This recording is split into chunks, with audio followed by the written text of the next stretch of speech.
Jon Hutman, you're the production designer for Being the Ricardos, which chronicles a pivotal week in the lives and careers of Lucille Ball and Desi Arnaz, but which of course means part of the film is recreating sets from I Love Lucy. Did you relish that opportunity to kind of go back in time into the history of that show? Yeah, it's funny. The producer of the movie, the line producer, Stuart Besser, is somebody I know I've worked with before. And he contacted me, this Being the Ricardos was my first movie kind of coming out of COVID, coming out of quarantine. And so it took a little while for the plane to take off. And he contacted me originally, like not this summer, but the summer before. And he said, I don't know if you're going to want to do this. It's like you're just kind of reproducing what someone has already done. And I was, in the back of my head going, oh, yeah. Look, Aaron is great. My relationship with Aaron goes back to the West Wing, which I designed the permanent sets for. And we did a little thing actually during COVID. We did this kind of live staged reading of one of the episodes of West Wing. And I was at an earlier point going to do Chicago 7 with him. So obviously that was a strong attraction. I love to do a period film. And it's like at the end of the day, especially at this point in my career, it's about doing really great material with great filmmakers. And so check. And as it turns out, with almost all films, my job is as much about trying to create the emotional reality of the world as it is to reproduce the reality. So, for example, Aaron has done what writers do, which is kind of compress several real events into a single week so that there's like some kind of tension to the story. And that, so that gave us a little bit of flexibility in terms of what version of the I Love Lucy set we would use, for example. So like the episode Fred and Ethel fight is in the first season, which is a different set. We chose the second season set because we wanted to have a window in the set. Like little things like that. But there are 3 houses that they had. The Chatsworth house, which is like a ranch house, the Beverly Hills house, which was like when they were more successful. And then they had another Paul Williams house in Palm Springs. And so it gave us a little flexibility to play both the simplicity of an earlier era, but it's also, I think, for Lucy, fundamentally a story about what happens when your dreams come true and now you're worried about losing it all. And so for me, like what we did with the house, and this is just a specific choice, was try to create the space of the ranch on the exterior, which was the first house, and then the interior, find something that could kind of live with that architecturally, but has the sort of elegance and sophistication of the Beverly Hills house. You see that in her dressing room as well. So what was the process of, as you mentioned, you're sort of like picking and choosing from different like seasons to get the look that you want from the show. Like, how is it constructing that whole studio? Because so much of the story takes place there, from the studio audience to the sets and the cameras, and what was that whole process like, and the feel that you wanted to get? Well, like basically I did it the way that I do any movie, which is like I start with the reference that I can get, and then I put it in front of Aaron and I say, like, this was season 1, here's what the set looked like, here's what the set like, I like that one, so we go down that path. And then Andre's the art director and Paul Sonsky's the set designer, like go through and kind of like work out the matching, and we say like, oh, let's cheat this a little bit bigger. How much room do we want to have between the audience and the set? Because we've got this table read and we've got to like not only have cameras, but we got to shoot the cameras. But when so you figure out the pieces, and then there are those scenes that take place like backstage and behind the scenes. So you want to make sure once you see what's left over that those, they're not just leftover space, they're considered. And, so that was the process. And of course, I Love Lucy was a black and white show. So we know so much of the audience knows these characters in black and white from this period in their lives and careers. Were there any different considerations, since obviously this film is in color, into how you would use color throughout the film? As a matter of fact, Daniel, there were. So for me, there is some archival reference to like what the actual colors of the set were, which they call it shades of gray, but it was a warmer gray. I warmed it up some more, and that's what we started with the living room, which is the iconic piece. And then I built from there. But the idea was that the set and the world of the set would be extremely desaturated from color, because one of the things that Lucy talks about in the movie is living inside of this box. And basically everything outside of that box, all of her life and her relationship with Desi and her kids, everything rests on this, what happens inside of this box. And for me, the contrast that we tried to create across the story is that desaturated color is the equivalent of black and white. And at the other end of the spectrum are their memories of the day they met on the set of Too Many Girls, the night that he takes her to Ciro's after that, which is the nightclub where his band plays, and the hotel room, which is the penthouse of the Chateau Marmont, which, through like a funny story, there was a labor dispute and we were there, and then we had to build it on stage, but that's the penthouse of the Chateau Marmont. And then the scene in Charles Kerner's office, who's the president of RKO, all of that memory, and the radio studio is the colors are pushed and saturated, because I think that's what happens in your memory. And so the journey that she's taken is from this rich memory of the past into this like the kind of desaturated reality of the present moment. And the other sets, like around the studio and at the house, sort of exist somewhere between those two extremes on the spectrum, if that makes sense. And we're also going behind the scenes into dressing rooms and writers' rooms and offices. Was there a lot of research into those? Is there more like sort of creative license with those spaces and how those look? Both. So we have some archival footage. I will point out to you that the director of the film, who also wrote the film, is a writer. So the writer's room was super important, that it have a certain feeling. And, like I was all about that bulletin board, and there are certain episodes that he references, but I personally went through and said, like, these are the episodes, and I laid it out, and I got Aaron to approve it. And, I'm one of those production designers who likes to touch. And so like the bulletin boards were a thing because, it's just about creating a relatable reality. And what we did for those behind the scenes studio offices, which were Desi's office, her dressing room, the wardrobe room, the writer's room, Jess's office, all of that we shot at one location, the Wilshire E. Bell Theater in Los Angeles. And what was great about that is that we could play literally the relationship of like, the dressing rooms are here, the writer's offices are on the floor below. When they go downstairs, we cut to the studio, which was our studio where the production offices were. And we had our stages with the real hallway. And so like when they're outside the stage smoking cigarettes, waiting for the show to begin, they're outside the stage smoking cigarettes, waiting for the show to begin. So I guess you could say that I'm a method production designer. And you're working with Aaron Sorkin again, of course. As you mentioned, you worked with him on The West Wing. Is it helpful to like work with a director who has that background in television when you're making a film about television history? I guess that it is. I would say what's, for me, the value that I get from working with Aaron is he's like such a brilliant writer, and he's such a smart guy, and he's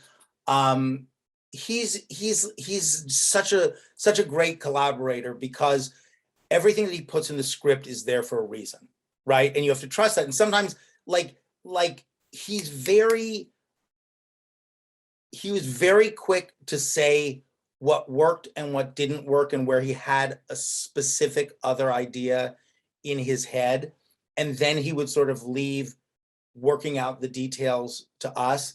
But I think the strength of the script and the strength of the film, I'm saying, having not seen it, is that there is a deep, thoughtful, thematic through line which informs the entire piece. And for me as a designer, when I have that, everything means something, because for me it's always about, what does this place feel like to the characters?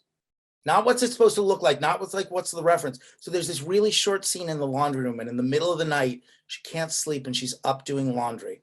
And it's the scene where she finds the 2 handkerchiefs, right? We don't know what she's found. But it's got this, like, I'm like a detail guy, like this wallpaper, and I had to have this wallpaper, and we reproduced this wallpaper. But it was important to me that that room represent the dream of the home.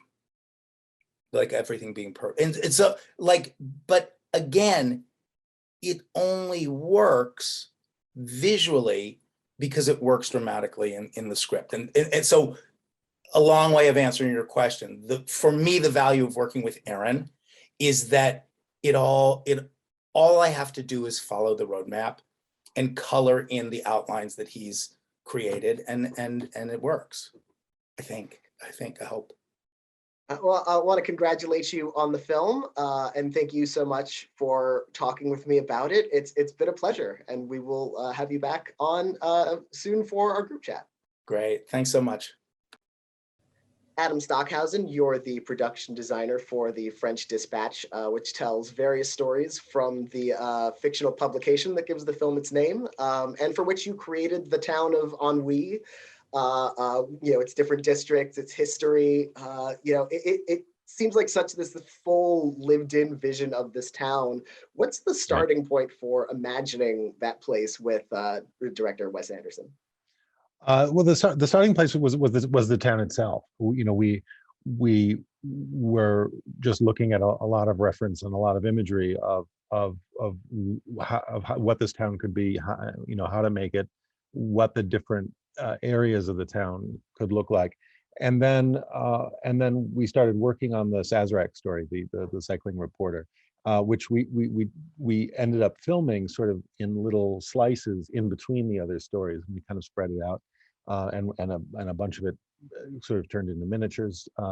But it was a great way to kind of get our arms around what this place was going to be.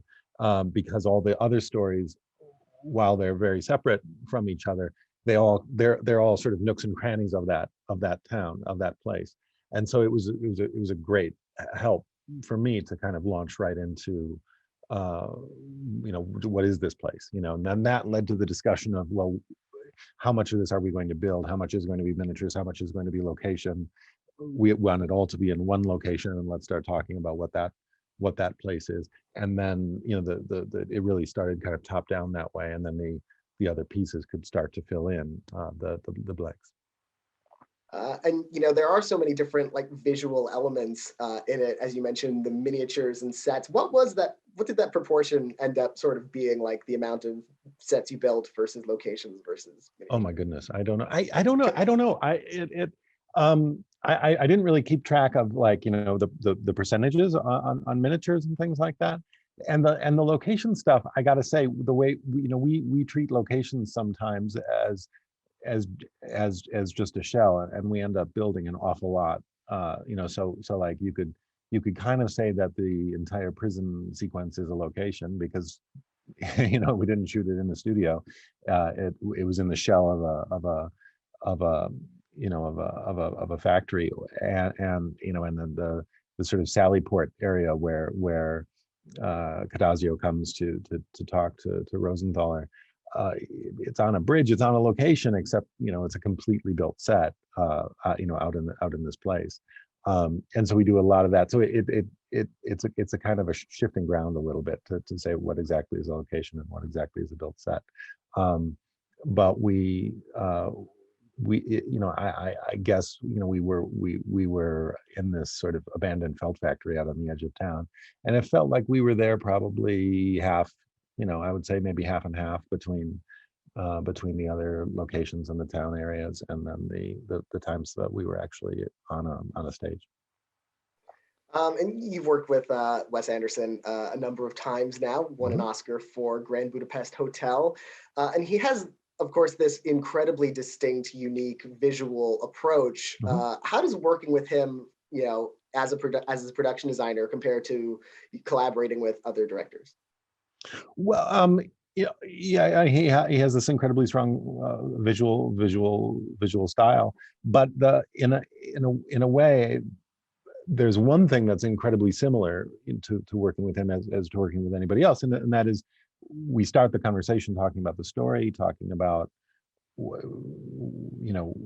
it means and what it looks like, and we're pulling references and our kind of our first steps are there exactly as they would be working with anybody else. The main difference, I would say, is that there's with the animatic storyboard that he develops, it becomes this very intricate puzzle that has to be sort of pulled and de-threaded to say, well, this piece is the miniature and this piece is another thing, and this this shot is in a location, but the reverse is going to be an entirely built set, where you would think that you're just reversing in the place that you started, and so it's a bit more. You can't sort of rely on the sort of normal patterns of things in a way, and that structurally is a bit different. But I would say that the more important part, the how do we get from the words on the page to the image on the screen, that is very similar. And this film has segments in black and white. There are portions of it in color. Like, how does that your visual approach change, like in terms of textures and just like the whole mise en scène? Like, what goes in? What are the different considerations? Well, this one it was a little bit tough because we didn't necessarily know. It's not like we sat down on day one and said, okay, here's the deal. This and this and this are going to be black and white. And this is going to be in color. It was a bit organic, that it developed as we were working, and as Wes and Bob Yeoman were shooting tests. They were sort of falling in love with the black and white imagery, and then saying, well, how about if this is black and white? And so that sort of was developing as we were developing things. So there were some pieces where we knew, right away that we were going to be in black and white, and in some of those we decided to actually just work in a grayscale,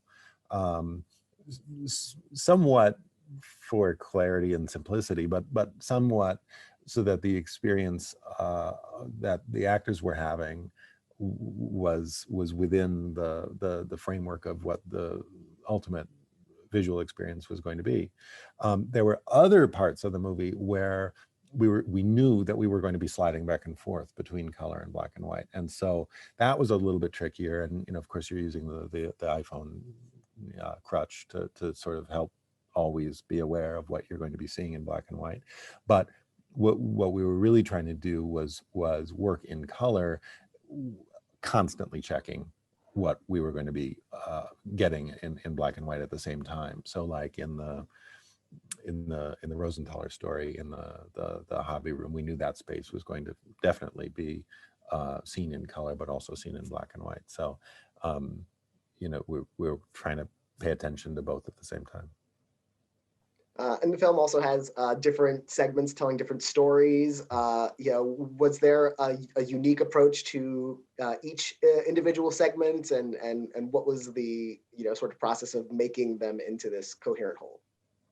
Well, two things there. I mean, we sort of shot. We didn't pick random pieces of the different ones to shoot in a scramble. We really shot them as sort of coherent pieces as stories. And so it really felt like making 4 really quick, smallish movies, kind of back to back to back to back.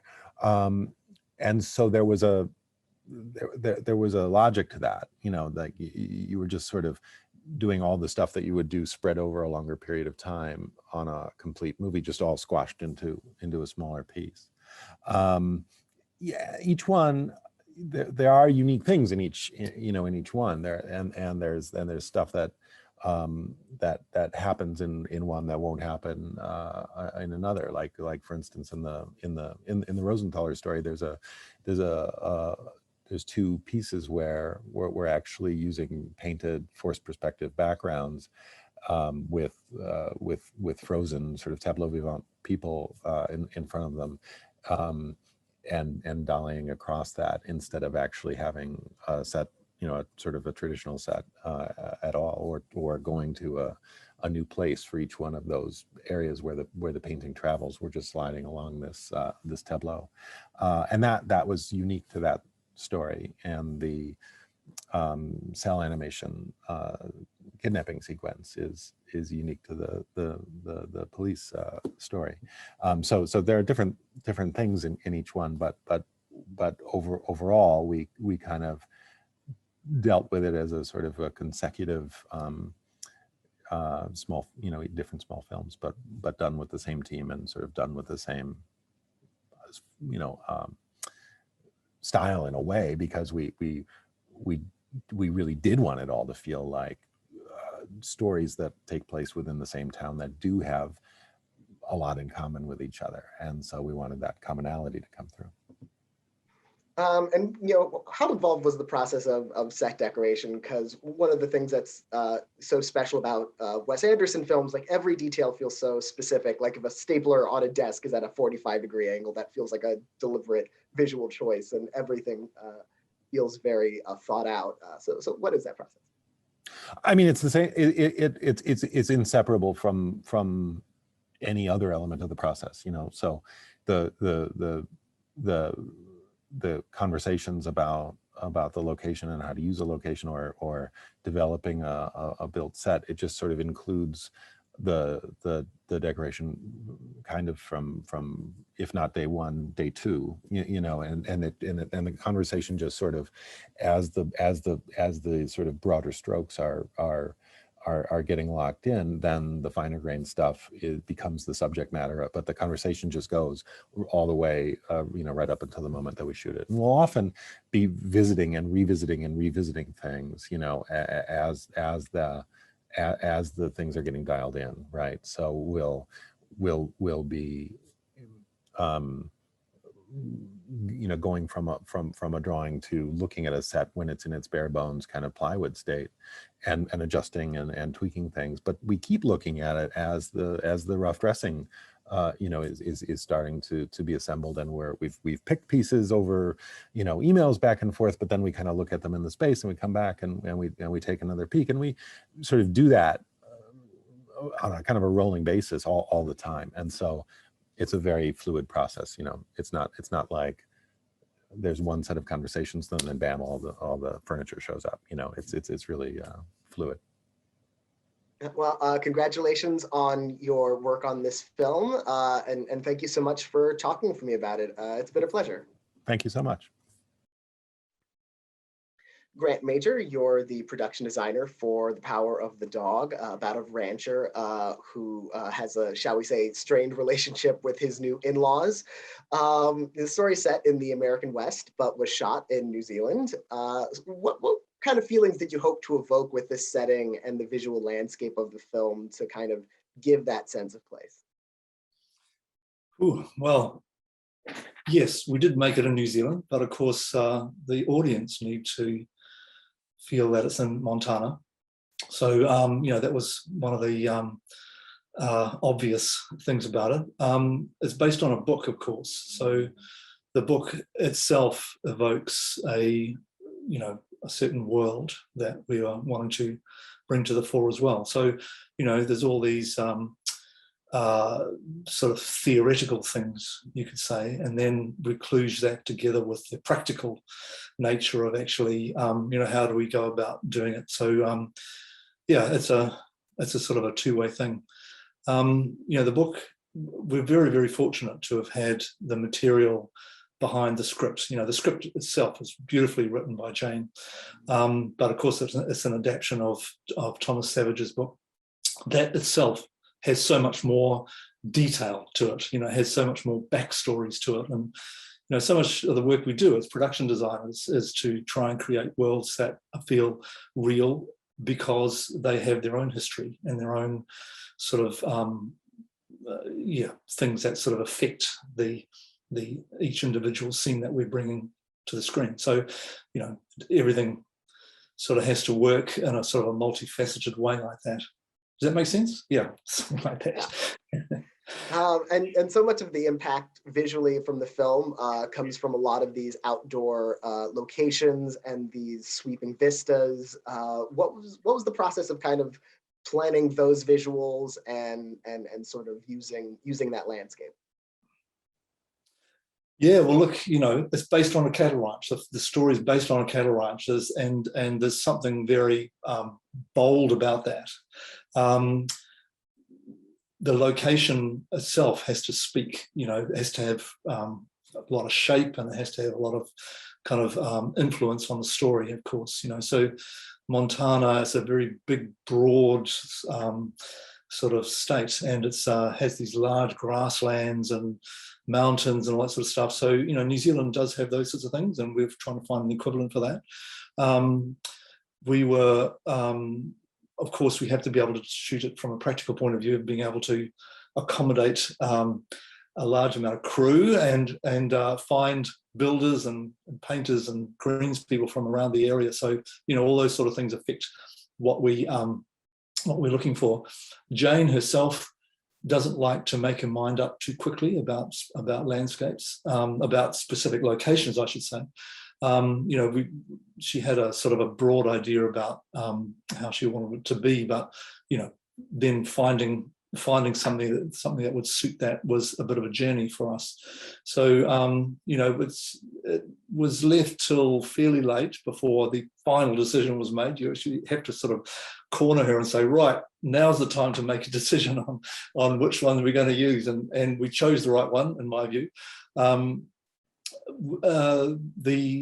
The location was also a working sheep and cattle ranch. So, we had the advantage of having all that livestock that we were needing for the film on that particular location. And of course, it wasn't one location. We had a few other areas and farms and properties that we used to sort of make it feel like it was the one property on the Burbank Ranch. So, yeah, did that answer your question? Yeah. And that Burbank Ranch is such an important part of the film's emotional impact, that sense of that place and how the characters experience it. What were those, what thoughts went into creating those interiors and creating that sense of that time period? Yeah, well, look, there's so much to be told in these sets.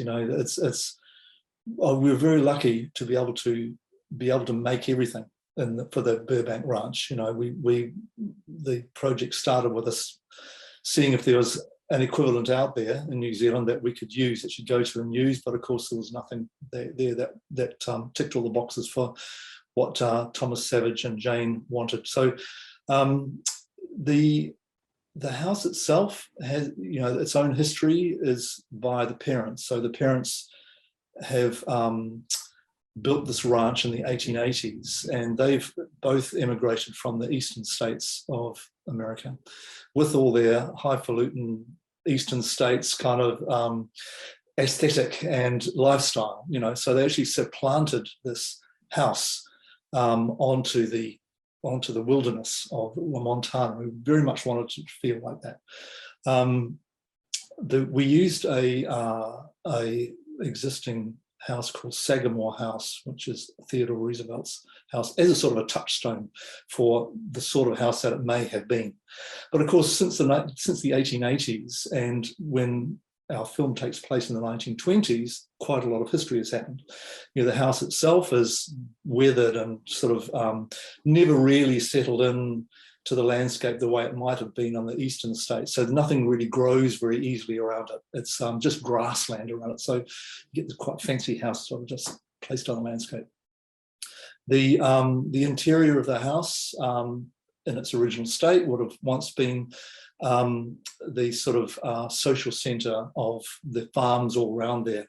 But since the parents have moved out, they've taken a certain amount of the furniture with them, and these sort of cavernous rooms have sort of got a slightly empty feel to it, which is synonymous with the sort of feeling of the world that Phil and George, our two brothers who occupy the house now, their lives, a little bit emotionally emptied out. You know, it's also kind of dark and moody and masculine, so it's got this very sort of boys own sort of feel inside the house.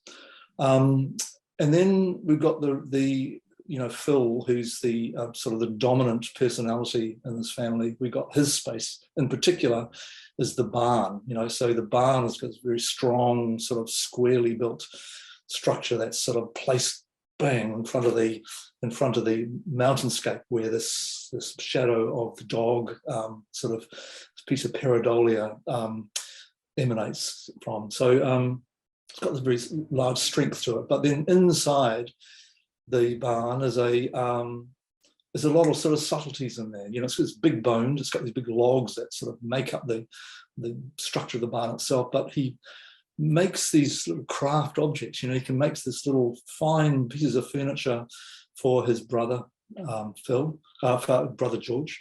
He does his own metalwork. He's a kind of craftsman, you know. So he's actually got there's a hard side, but there's a sort of a sensitive side to him as well. And right in the middle of that, again, is the shrine to Bronco Henry. You know, this sort of never really seen but referred to a lot. This person who's affected Phil's life a lot. You know, so and in the heart of the barn is this shrine, and so all these stories, you know, that get told in so many different layers, and one of the layers is the production design of it, where we're sort of able to quote all these things. Yeah. Anyway, that's a couple of the main things, and of course, you know, sort of goes on from there to all the minor sets. And with all those like little details that give us so much information, like the Bronco Henry shrine, and you know, what's it like finding props and set dressings, and you know, to really create that sense of authenticity and specificity. Great. Yeah, well, look, you know, the 1920s, it's almost 100 years ago now. And, you know, when I was younger, that sort of stuff was more readily available. Now it's getting to be more collectory stuff. So in New Zealand, it's quite different from working in the States and maybe in Europe. We don't really have the big prop houses that we can go to and go shopping. So the props buyers and set decoration buyers tend to raid people's collections. You know, there's various personal collections in museums and antique shops and things like that we can go to find what we're looking for. We did end up making quite a quantity of things. A lot of the wall surfaces, like wallpapers and linos and pieces of furniture, specific pieces of furniture and things like that, we did end up having to make. We did send in fact, the set decorator herself went to LA to get a 40-foot container full of the things that we couldn't find locally at all. But so it's a matter of sort of you know, building up through a lot of different ways to be able to get it. We are, you know, there was a lot of specific things that are mentioned in the script, in fact, that we had to go out of our way to find. A lot of taxidermy, for example, in the house, which gives a certain flavour and sort of masculine sort of background of, to me, a background of sort of violence, but also craft and sort of making of these heads that sort of dominate the interior. So we're able to find a certain amount of that in New Zealand, including the great big moose head that was over the top of the fireplace. That was a good find. But we ended up having to import some of that as well. So, you know, we're quite resourceful in New Zealand. We are connected with the rest of the world, and we do go out and, you know, acquire things from overseas. But I'm pleased to say that we did find and make most of it in New Zealand, yeah. Well, congratulations on your work on the film. Thank you so much for talking with me about it. It's been a pleasure. Yeah, thank you. Cool. Great. And we will have you back soon. Ina Mayhew, you're the production designer for Respect, which tells the life story of Aretha Franklin. So first off, how familiar were you with Aretha's life and career before you made this film? You know, I think we all are familiar with her later part of her life, which I, of course, knew a lot about because I'm a big fan of hers and have watched so many shows. But the early part, I was not as familiar with at all. So that was the difficult part. I mean, there's some obvious photos that always pop up that are black and white from her earlier life, but you know, since it takes place in her childhood home, of course, the first thing I wanted to do is, does it still exist? And what does that look like? And how is it inside? And is there any images of her childhood? And there wasn't. There was very, very few. So that's when that's where it becomes a little difficult. I think her childhood was not something that there's a lot of memories of. There weren't a lot of photographs. There wasn't necessarily a lot of conversation. She is also just a very private person. So she talked very little about her life growing up. You know, as you know, she's very private. So we had to do a lot of detective work to just try and get a good sense of her life. Of course, her father, who was a very famous preacher at the time, he was kind of, we looked into how he celebrated, you know, all of these artists, and we know that he invited everyone over to the house. That was a really important part for him, that he was pretty extensive and that he was quite wealthy. So looking at the house from the outside, again, it still exists. So we went there to take a look at it. You know, at this point, it's in Detroit.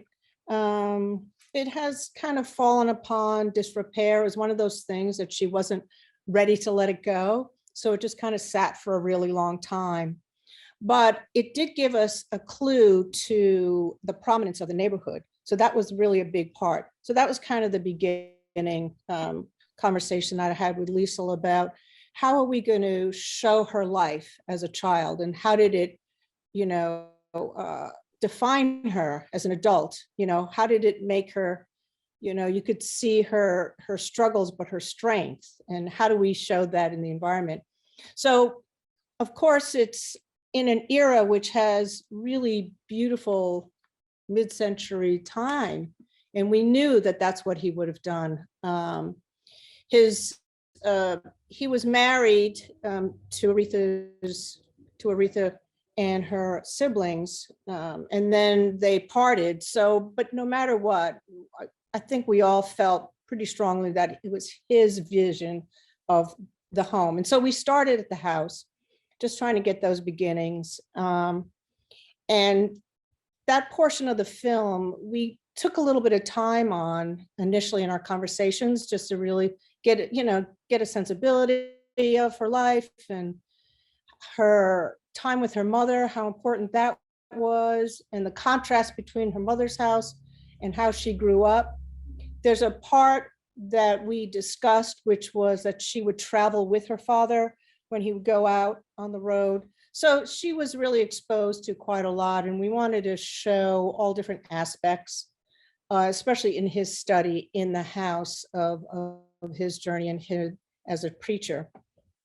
So it was really wonderful to discover a lot. And also one of the things about African Americans of that time, were not necessarily, there isn't a lot of research of how they lived and how prosperous they were. And so it was really important in this film to show that they were wealthy, middle class, African Americans, and how do we show that, you know? So we kind of really wanted to push the direction, getting clues from the house, getting a sense of scale. There was a backyard and a front yard, and they sat on the corner. So we just really wanted to make sure that that was established.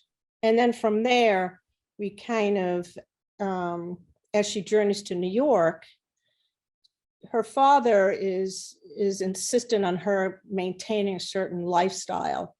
But by then she has already had 2 children, which we touch on lightly in flashbacks of how that happened. It's a very complicated story, but he was very insistent on her continuing her career. So we shot it in both Atlanta and in New York. And it was really important to get some of the New York in there because she spent a good amount of time in New York. Also researching the existing landmarks of the time. So Columbia Records, it was really wonderful researching, by the way, just her whole journey. I was so fascinated by just discovering things. So when Columbia Records was actually in the Woolworth building downtown, the very beginnings of it. So that was another fascinating thing is, you know, as everyone is saying, as production designers, we just like dive really deep down that rabbit hole. I just want to find out everything. And so we found someone in the Woolworth building who had photos of some of the interior offices and knew of the office and where the recording studio was in the Woolworth building. So it was really an important exterior to show. And then we built a lot of sets. Most of the things, as I'm sure as you saw, we're in a lot of places. So it really was important to really get to get them accurate and to really reflect the building itself, the classic architecture of New York. So I really made sure that all the sets had either a grand windows, a big architecture of that era. So we could see kind of as she journeys from Detroit to New York, and then she does have a house in LA eventually. And one of the things about Columbia Records was that their recording studio was in an empty church.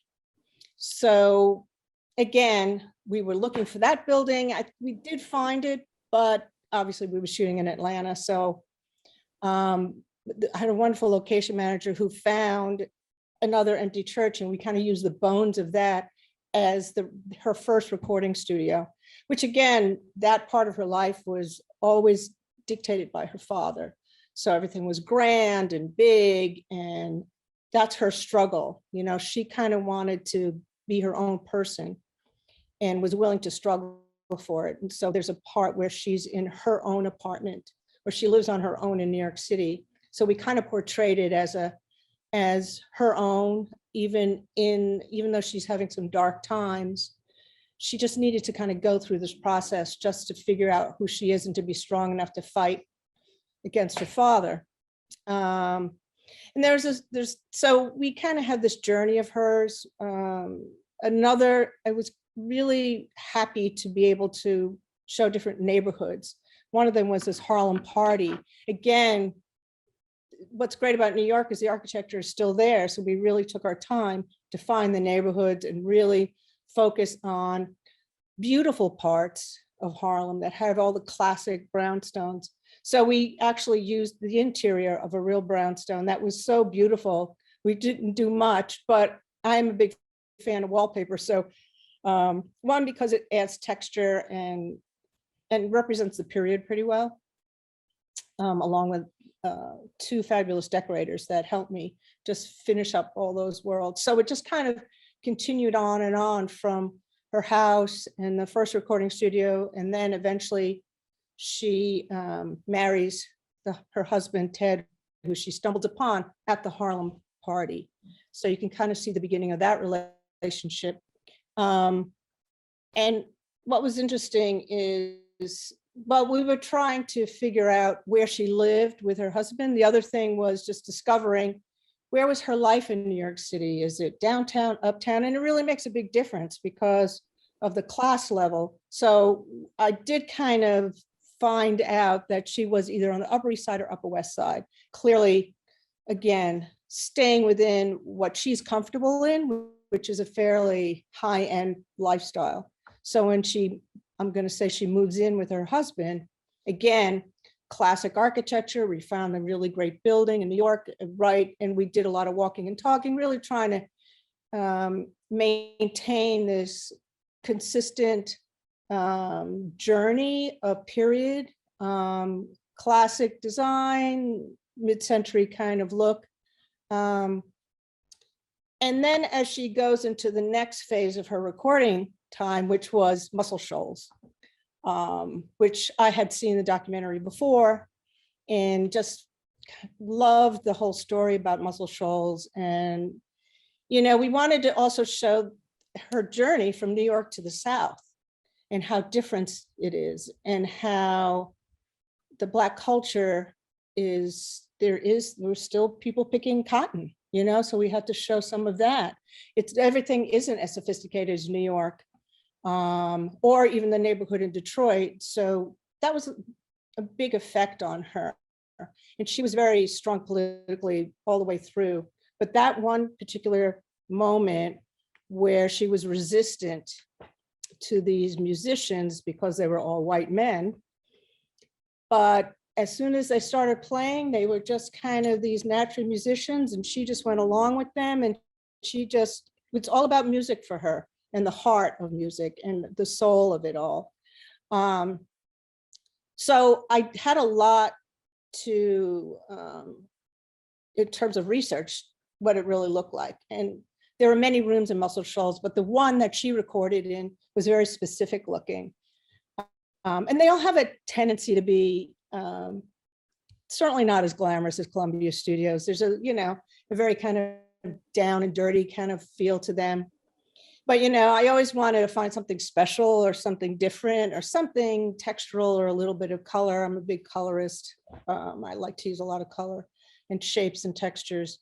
So what was nice is we really wanted to reproduce everything exactly as it was. And we did get some of the Muscle Shoals. People did come to set, and it was nice to know that they were responded. It was like, yes, they felt at home in it. So, and the musicians felt at home and the talent felt at home. And that's the most important thing. Is it's all about, for me, when the actors go on the set, that it doesn't feel like a set. It feels like where they're supposed to be, in the house, in an apartment. So I'm very like to complete the set, the ceiling, the walls, everything, so that you open the drawers inside, there's some details, you know, just to get a really complete feeling and a comfort zone for them. Of course, it's always about character, and Lisa was a wonderful collaborator. And but we were very busy. There was a lot to build. There was one little surprise that I don't know if you noticed, was the Rainbow Room. So where she has her birthday party. And we all thought the Rainbow Room stayed the same. So we went to go visit it going, we're just going to shoot at the Rainbow Room. And then we, to our horror, it had completely been renovated. And we had our heart set on doing her birthday party at the Rainbow Room and shooting the exterior at Radio City Music Hall. And really, again, having these highs and lows in her life. And here she's being celebrated by her family and her husband. And so it was kind of a last minute decision to build it. Again, you know, wanted to get it accurate, looking up all kinds of footage to make sure we got it right of that era. So it was this constant discovery, things that we thought we knew and we remembered, but we didn't really. So I surrounded all of us with tons of research. It's, you know, one, because we love it. We love the kind of constant searching, and that process is just exciting. And adding, you know, the elements that are important to the film to either enhance the character or just to, again, show show all the different levels of her life, because we only go up to the age 30 when we're in Amazing Grace, which is where we end the film. Again, trying to do our best to reproduce that time. Yeah, and it's a really detailed, extensive work you do, and thank you so much for talking to me about it. It's been a pleasure, and congratulations. Thank you very much. Welcome to our Meet the Experts film production designers panel. I'm Daniel Montgomery here with Jon Hutman from Being the Ricardos, Adam Stockhausen from The French Dispatch, Grant Major from The Power of the Dog, and Ina Mayhew from Respect. Now, the field of production design encompasses so much of the visual composition of a film. So is there any aspect of it you wish more people noticed or appreciated when they watch a movie? Let's start with Grant. Look, to me, the story gets told in so many different ways and so many different levels.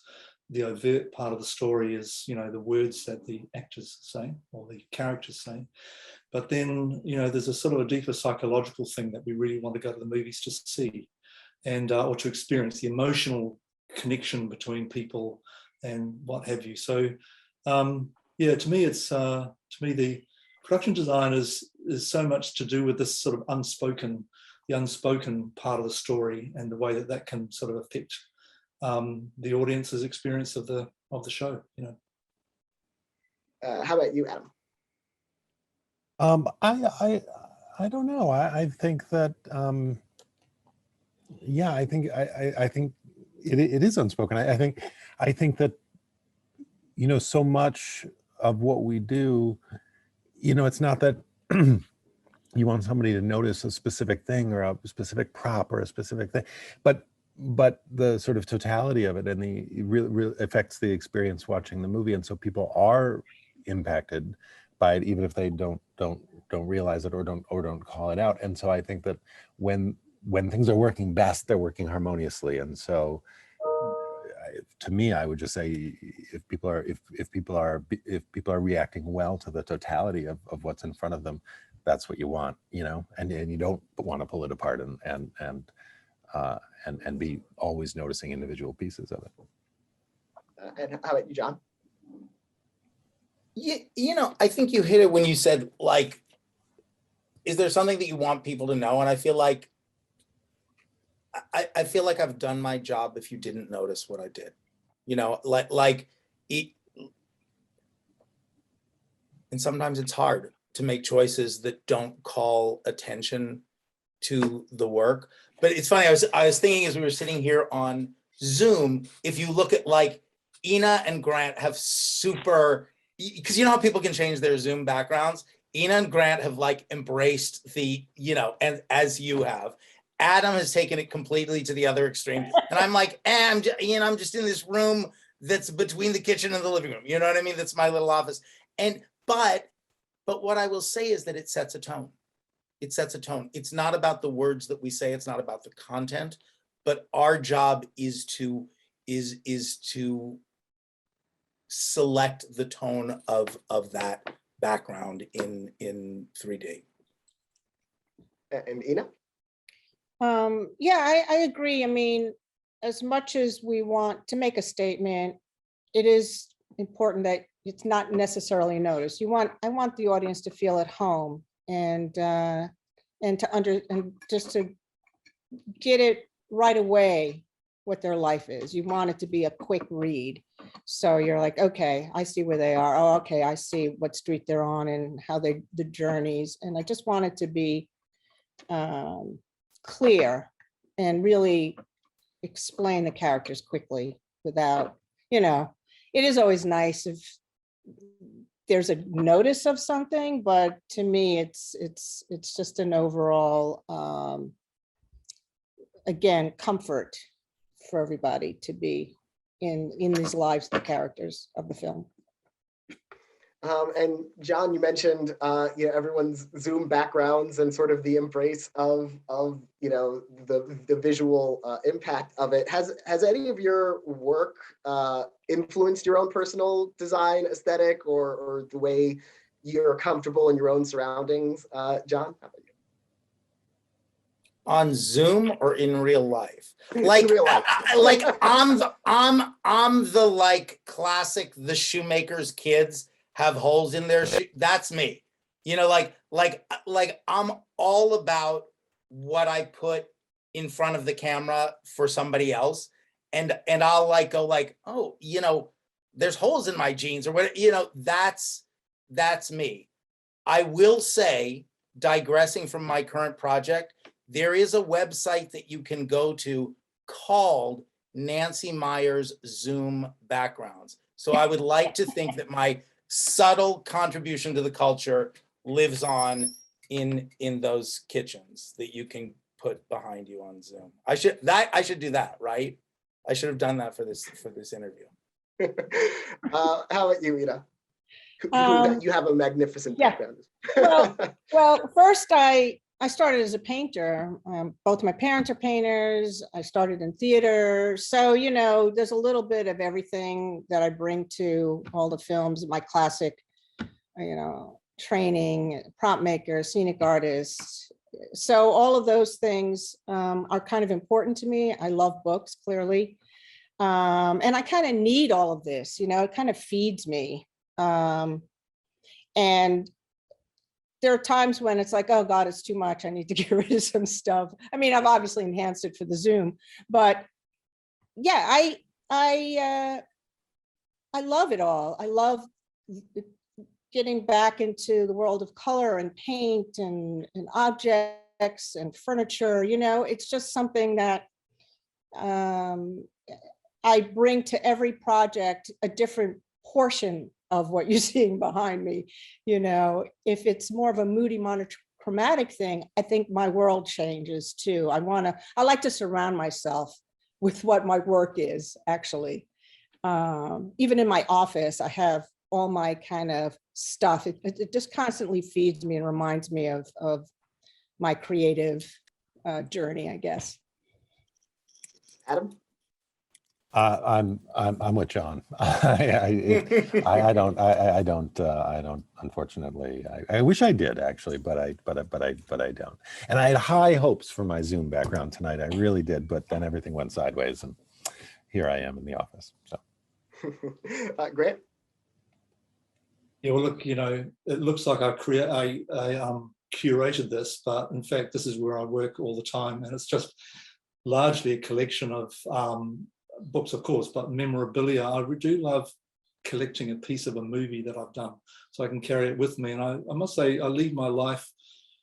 It's very obviously it's very design oriented, and I'm making design choices all the time about, you know, what I live with, and usually it's usually design over practicality in many ways. So, you know, it's often kind of an awkward choice, but I like the look of it. So I do love surrounding myself with things, because also it connects ideas together. Sometimes when you live in a lot of clutter, which I kind of do, you know, sometimes random objects kind of have a sort of frisson between them, and I can use ideas like that. So yeah, I mean, it's a design life. So here we go.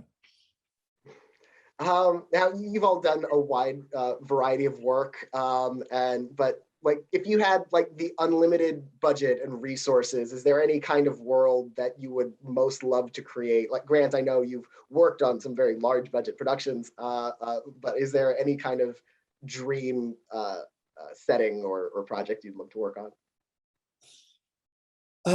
You know, it's often money doesn't really come into it so much, I don't think. I mean, obviously, no, it does have a bearing on things, but it's the focus is on what does the film need, you know, and it's, you know, bigger isn't necessarily better. You know, I think that's it's usually just kind of it's you know, the way that things are tailored towards the project. So there's no particular thing that I'm wanting to do other than you know, in terms of sci-fi or period or what have you, because it's, to me, they are tools that are to do with telling a story. And I'm a narrative designer. You know, it's all to do with kind of the choices that we make that bolster and you know, the very best for the narrative of the story. How about you, Adam? I agree. Like raising the budget just raises the number of problems, you know. So there are things you can do, but then a lot of other things get a lot harder.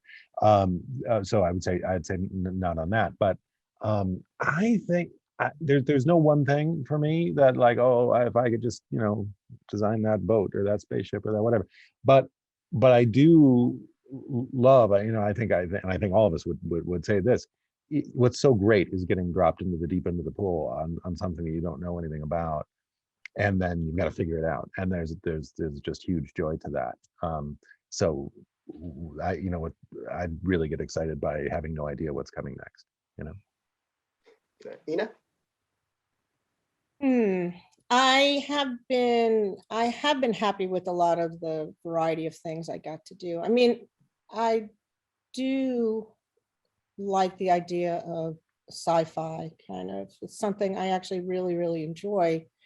But it's true, the money thing, the more money you have, the more people you have, the more things to manage. And you really have to fall in love with the script, the story, the director. You know, it's a kind of a total package. I really enjoy doing things that are different or difficult. You know, I love the idea of figuring something out and learning about something and how can I solve this design problem. But it always does start with the story. I mean, we're like visual storytellers, and that's really what I want to do. Jon? You know, I'm going to differ from my stoic colleagues. Show me the money. You know, like my experience is, if you give me 10, I want 20. If you give me 100, I want 200. And honestly, like my process is, at least initially, not to be constrained by the number, because you figure out what it is and then you figure out how to realize the best version of that. And, you know, like there are definitely earlier points in my career, like when I had done this string of contemporary romantic comedies with Nancy, and it was very hard for me to get asked to do other things. So there was a period of time when I really wanted to do anything that didn't take place in a beautiful contemporary house. And like now in pandemic, I'm doing my second movie in a row in Los Angeles for the first time in 15 years. And for me at this moment, that and what I think we've all alluded to, which is like the project and the directors are what really drive me now. But I'll take a movie at home with a big budget, if we're ordering. Thank you all for joining me today and for talking about your work. As always, it's so fascinating and exciting to get to talk to different people who've worked on different projects in different ways, and to hear how they go about their crafts. So it's been a pleasure talking to all of you. Thank you so much for joining me, and congratulations again on the excellent work that you've done. Right. Thanks so much. Thank you. Thank you so much. Daniel. Thanks, everyone. Thank you. Thank you.